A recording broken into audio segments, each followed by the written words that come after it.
Hello friends, welcome to my YouTube channel.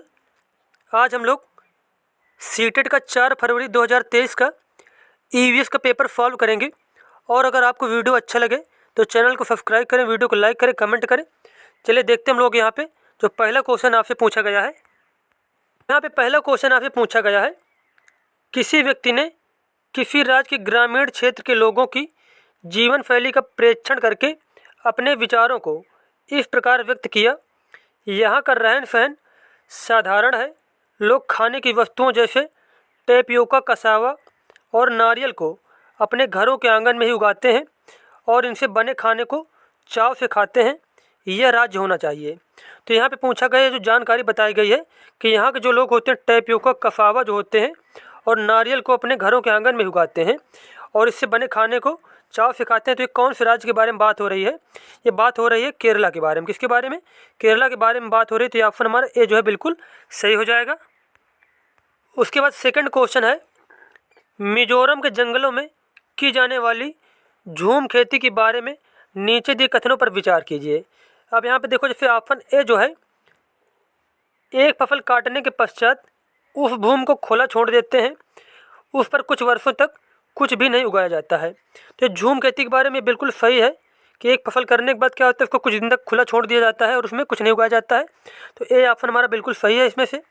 उसके बाद B number है ऑप्शन इसमें से, इस भूमि पर उगने वाले बाँसों और खरपतवारों को काट कर जला दिया जाता है। तो ये भी हमारा ऑप्शन बिल्कुल सही दिया गया है।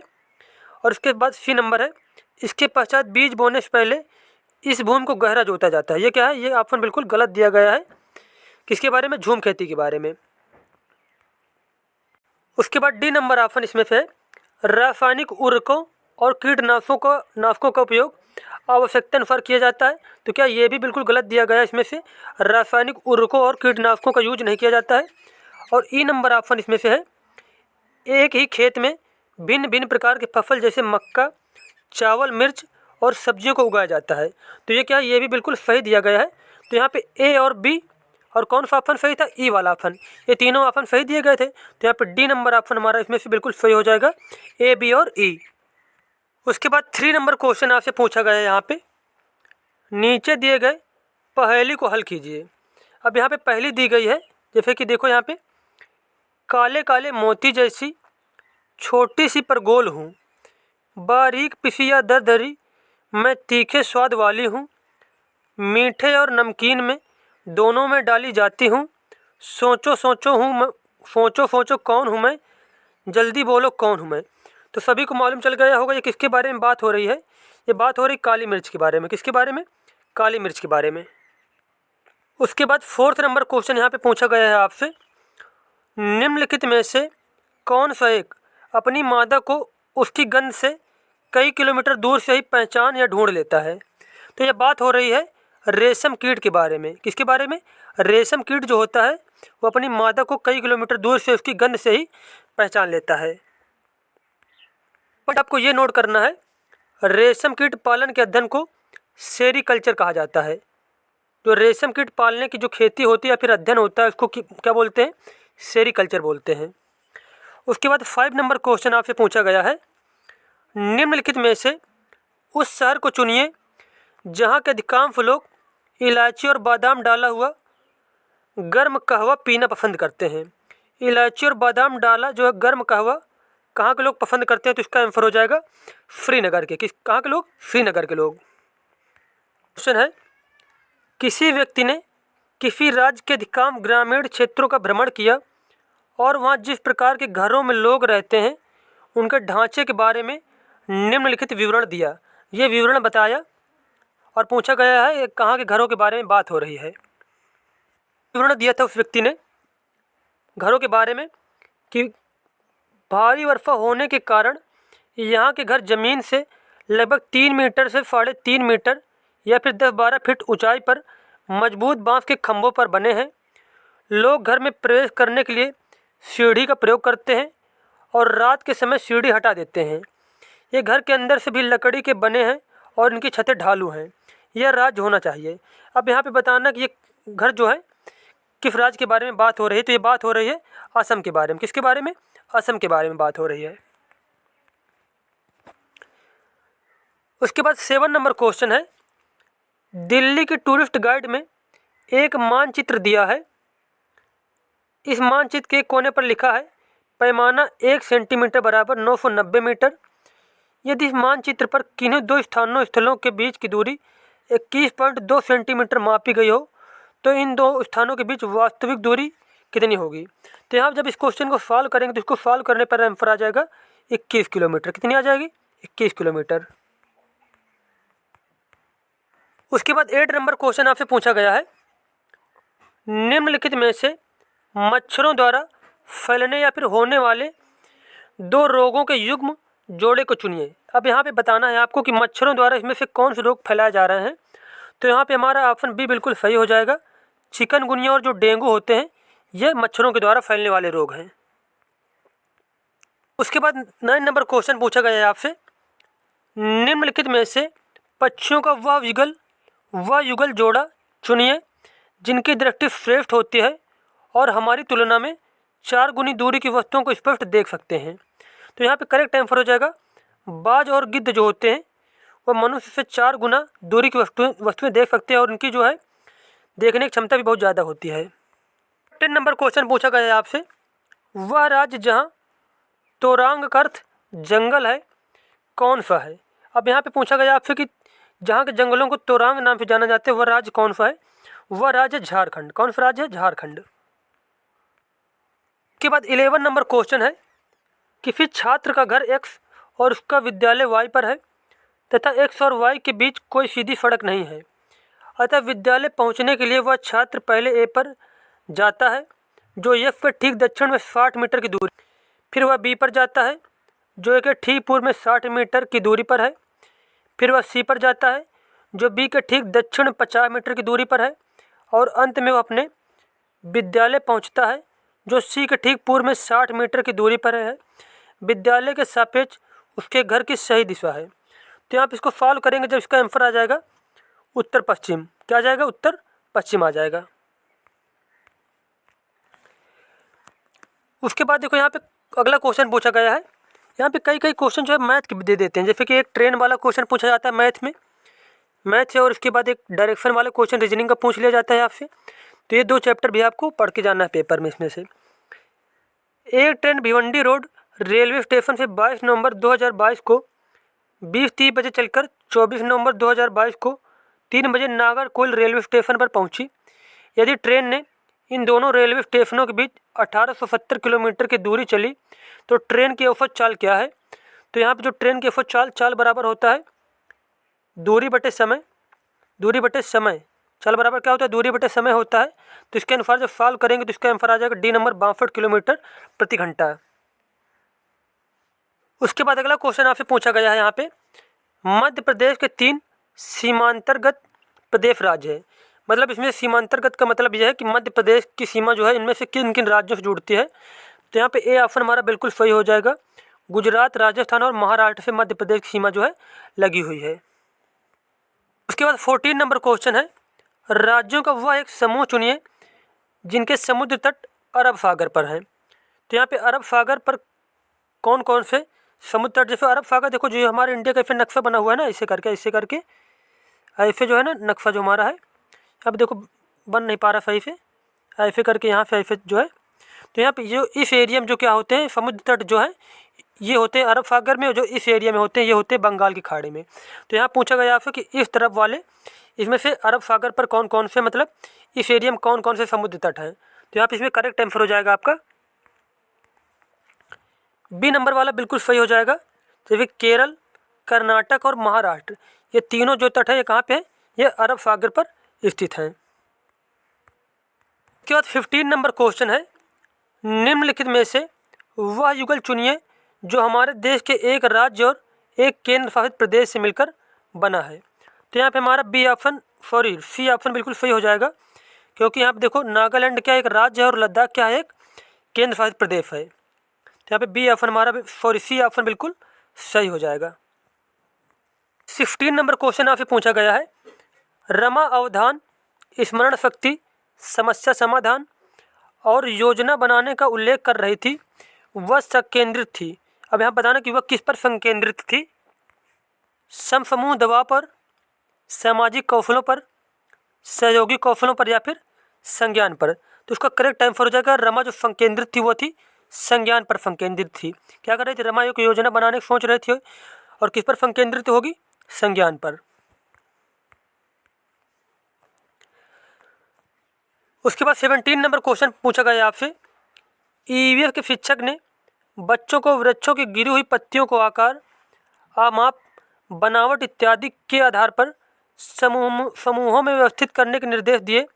शिक्षक का उद्देश्य है। तो यहाँ पर शिक्षक का उद्देश्य क्या होगा कि वह क्या करना चाह रहा है? वह बच्चों के अवलोकन और वर्गीकरण कौशलों में वृद्धि करना चाह रहा है। तो हमारा बी ऑप्शन इसमें बिल्कुल सही हो जाएगा। उसके बाद 18 नंबर क्वेश्चन आपसे पूछा गया है। विद्यार्थियों में पर्यावरण दृष्टिकोण व पर्यावरण ज्ञान की जागरूकता लाने के लिए एक पर्यावरण अध्ययन का शिक्षक क्या कर सकता है? इसमें से कई ऑप्शन दिए गए, जैसे कि पहला ऑप्शन ए नंबर है। अब यहाँ बताना ये ऑप्शन सही या गलत है। शिक्षक उनसे घरेलू वस्तुओं को बनाने में प्रयोग होने वाले जैविक व भौतिक संसाधनों की सीमित उपलब्धता को बताएगा। तो क्या है इसमें से? ये ऑप्शन बिल्कुल सही दिया गया है। उसके बाद बी ऑप्शन इसमें से है। शिक्षक अपने आसपास उपस्थित वनस्पति व पशुओं पर मानव व्यवहार के प्रभाव को बताएगा। ये भी ऑप्शन इसमें सही दिया गया है। उसके बाद सी नंबर है। शिक्षक राष्ट्रीय और अंतर्राष्ट्रीय डॉक्यूमेंट्री फिल्में दिखाएगा। ये भी ऑप्शन बिल्कुल सही दिया गया है। शिक्षक औद्योगिकरण के लिए वन उन्मूलन के महत्व को समझाएगा। तो वन उन्मूलन का कोई महत्व तो नहीं है। क्या है? वनों को नष्ट करना के कुछ महत्व होगा क्या पर्यावरण में? वन उन्मूलन का मतलब क्या होता है कि वृक्षों की कटाई करना, जो वृक्ष होते हैं उनको नष्ट करना। तो यहाँ पे डी ऑप्शन बिल्कुल गलत दिया गया है। तो यहाँ पे हमारे ए और बी और सी ऑप्शन बिल्कुल सही है। तो इसके अनुसार इसमें से बी ऑप्शन बिल्कुल सही हो जाएगा, ए, बी और सी वाला। उसके बाद अगला क्वेश्चन है। क्रियाकलाप आधारित अधिगम के अभ्यास में निहित निम्नलिखित चरणों को सही क्रम में व्यवस्थित कीजिए। अब यह बताना है क्रम के अनुसार चीज़ें लगानी है। जैसे कि सबसे पहले इसमें क्या होगा? सबसे पहले कोई भी होगा, पहले क्या करेगा? योजना बनाना होगा। सबसे पहले कोई बच्चा होगा योजना बनाएगा, फिर क्या करेगा? फिर क्रियाकलाप का संपादन करेगा, फिर उसके बाद क्या करेगा? प्रक्रम पर विचार या फिर चिंतन करेगा, और फिर उसके बाद क्या करेगा? पुनरावृत्ति करेगा। तो यहाँ पे इसके अनुसार हमारा सी, ए, डी, बी ऑप्शन बिल्कुल सही हो जाएगा। सबसे पहले सी वाला ऑप्शन होगा, फिर ए होगा, फिर क्या होगा? डी होगा, फिर उसके बाद बी होगा।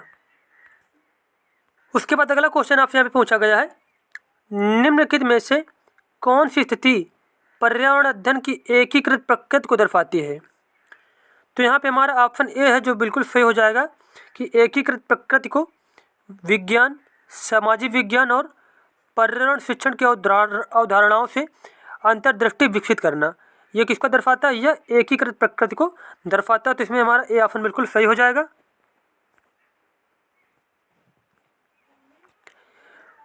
उसके बाद 21 नंबर क्वेश्चन है। निम्नलिखित में से पहेलियों को सम्मिलित करने के उद्देश्य को पहचानिए। पुस्तकों में जो पहेलियाँ होती हैं, पहली पूछी गई थी अभी काली काली मिर्च वाली जो थी, तो इसमें से पूछा गया आपसे कि जो पहेलियों को सम्मिलित करने का मेन उद्देश्य क्या होता है? तो पर्यावरण अध्ययन पुस्तक में पहेलियों को जो है सम्मिलित करने का मेन उद्देश्य होता है विद्यार्थियों में तर्क क्षमता विकसित करना। क्या करना?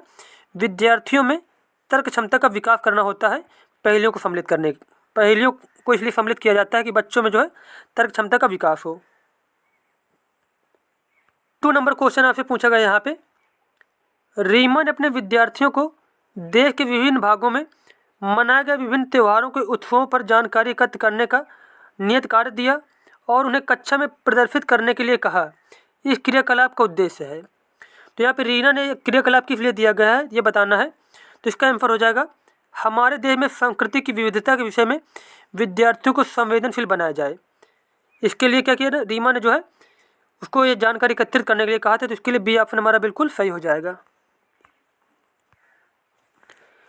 उसके बाद 23 नंबर क्वेश्चन है पूछा गया आपसे, जैसे कि यहाँ पे पहले पैसे टाइप दिया गया है। आदित्य एक ईवीएस शिक्षक अपने विद्यार्थियों के साथ बैठे और उन्होंने चिकनी मिट्टी से कई चीज़ें बनानी सीखी। आदित्य जो था एक ईवीएस शिक्षक अपने विद्यार्थियों के साथ बैठे और उन्होंने चिकनी मिट्टी से कई चीज़ें बनानी सीखी। एक विद्यार्थी जो अन्य विद्यार्थियों के साथ फर्श पर नहीं बैठ सकती थी, वह कुर्सी पर बैठी और उसने आदित्य और उसके सहपाठियों से चिकनी मिट्टी से विभिन्न वस्तुएं बनाने सीखी। इस क्रियाकलाप के दौरान आदित्य ने बच्चों से बातें की और सृजनात्मकता को प्रोत्साहित किया।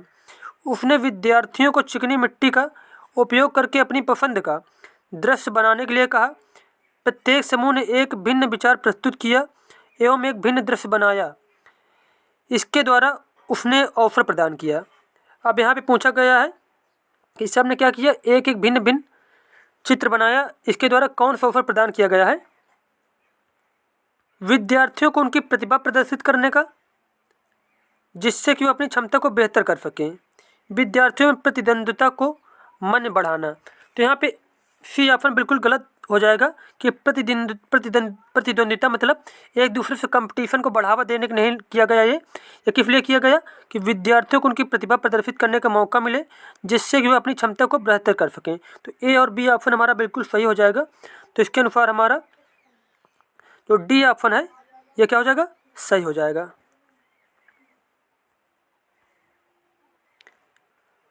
उसके बाद 24 नंबर क्वेश्चन है, यदि आपको ईवीएस में कोई विषय पढ़ाना कठिन लगे तब एक शिक्षक के रूप में आप क्या करेंगे?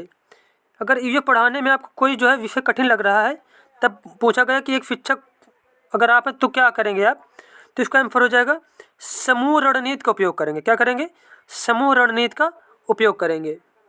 25 नंबर क्वेश्चन पूछा गया है, आरती के विद्यालय में ईवीएस की एक प्रदर्शनी का आयोजन किया गया।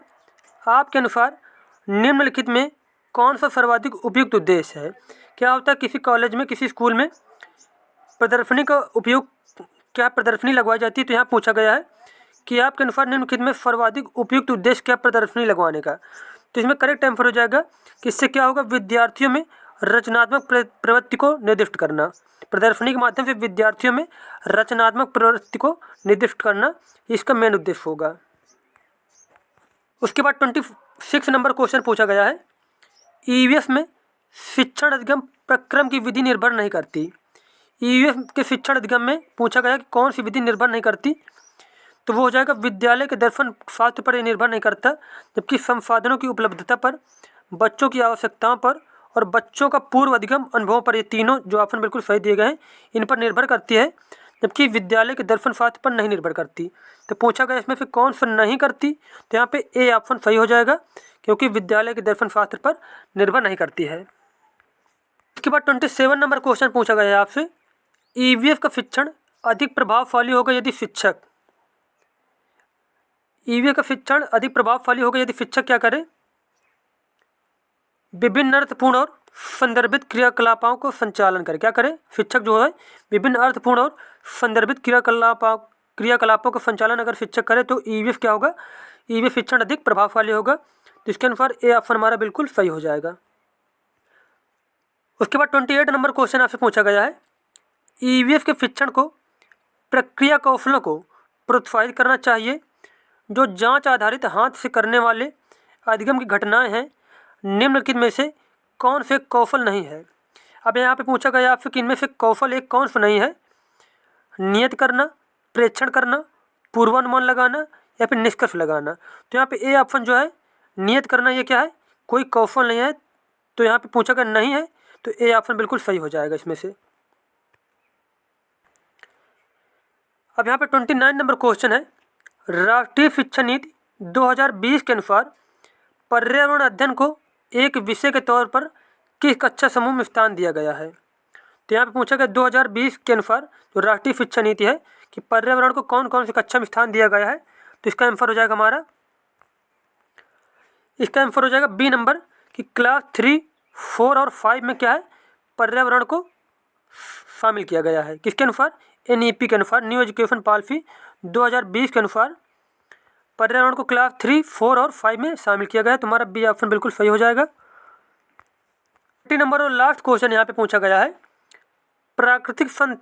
प्राकृतिक संसाधनों की सीमित उपलब्धि को आप एक पर्यावरण अध्ययन शिक्षक होने के नाते अपने विद्यार्थियों को कैसे समझाएंगे?